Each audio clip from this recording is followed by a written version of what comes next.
मधुर संगीत पूरब को पश्चिम से, उत्तर को दक्षिण से, यहाँ तक कि भारत को पाकिस्तान, बांग्लादेश और रूस से जोड़ सकता है, तो हमारे प्यारे पूर्वोत्तर को शेष भारत से क्यों नहीं?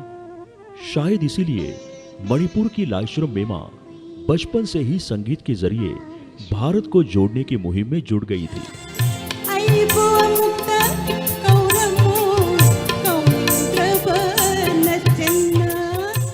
मां इंदुमुखी और पिता असेम ब्रजबिधु सिंह की दूसरी संतान मेमा अपनी बड़ी बहन के साथ 1960 में मात्र 12 वर्ष की उम्र में संगीत सीखने मणिपुर से लखनऊ पहुंच गई थी। भाषा और संस्कृति से अनजान एक अपरिचित शहर में मणिपुर की दोनों बालिकाओं ने लखनऊ के भातखंडे संगीत विद्यापीठ से एक और संगीत और नृत्य की शिक्षा ली, तो दूसरी ओर लखनऊ के ही नारी शिक्षा निकेतन से 9वीं तक की शिक्षा भी प्राप्त की। वास्तव में लाइश्रम मेमा में नृत्य और संगीत के प्रति रुचि तो 6 साल की उम्र से ही नजर आने लगी थी। उनकी इस रुचि को देखते हुए ही उनके ध्रुपद गायक मामा ने उन्हें और उनकी बहन असेम बिमला देवी को नृत्य संगीत की विधिवत शिक्षा के लिए लखनऊ भेजने का निर्णय किया। दोनों बहनों ने पहले कथक में नृत्य विशारद की शिक्षा ली, फिर वहीं से संगीत विशारद की भी शिक्षा पूरी की। ये शिक्षा पूरी होने के बाद ही वे अहमदाबाद ऑल इंडिया रेडियो में बी हाई ग्रेड की हिंदुस्तानी सुगम संगीत कलाकार बन गई थी। लेकिन उनका संगीत सीखने का सफर यही नहीं रुका। संगीत जगत की 2 बड़ी हस्तियां डॉक्टर के.जी. गिंडे और पंडित जसराज जी की छत्र छाया में उन्होंने हिंदुस्तानी संगीत का फेलोशिप कोर्स भी पूरा किया। वे आज भी इन विभूतियों को आदर के साथ याद करती हैं।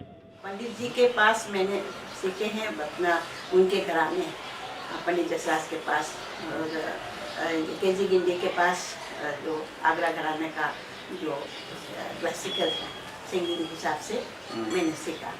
वो फेलोशिप जो है मैंने बॉम्बे में किया फेलोशिप। मेमा जी उन दिनों हिंदुस्तानी संगीत में उच्च शिक्षा ग्रहण करने वाले पूर्वोत्तर के चंद लोगों में से एक थी।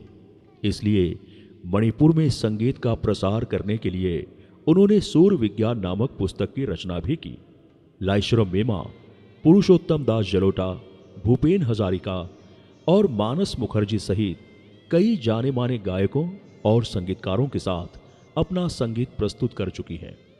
इन वरिष्ठ संगीतकारों और गायकों की अगली पीढ़ियां भी लाइश्रम मेमा से स्नेह रखती है।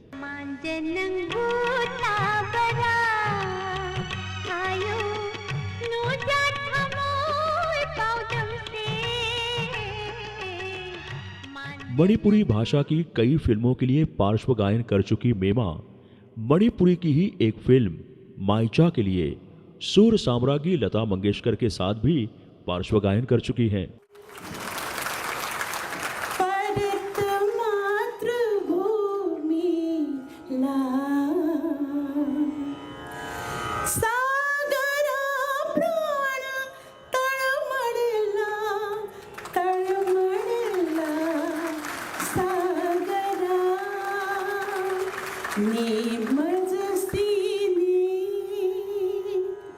संगीत के जरिए पूरे राष्ट्र को एक सूत्र में पिरोने के लिए 1976 में तैयार की गई अपनी प्रस्तुति भारत दर्शन में लाइश्रम मेमा भारत की सभी भाषाओं में गायन प्रस्तुत करती दिखाई देती हैं।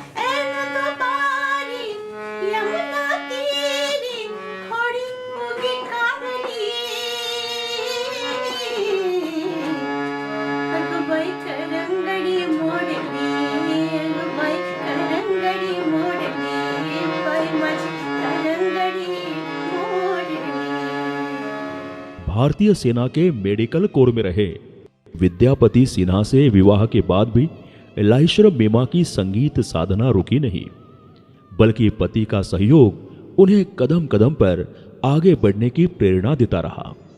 इन दिनों मुंबई में रह रही 72 वर्षीय मेमा एक धर्मपरायण महिला है। वे अपनी संगीत साधना के साथ साथ अपनी हाउसिंग सोसाइटी में कई वर्ष से कोषाध्यक्ष की महत्वपूर्ण जिम्मेदारी भी निभाती आ रही हैं। सोसाइटी के लोग भी उनकी सक्रियता की तारीफ करते नहीं थकते। लाइश्रम मेमा को अब तक nightingale of North East, melody queen of Manipur, S D Burman award जैसे कई सम्मान प्राप्त हो चुके हैं। अपने सुर और संगीत से भारत को एक सूत्र में बांधने का लगातार प्रयास करती आ रही लाइश्रम मेमा को my home India one India award प्रदान कर स्वयं को गौरवान्वित महसूस कर रहा है।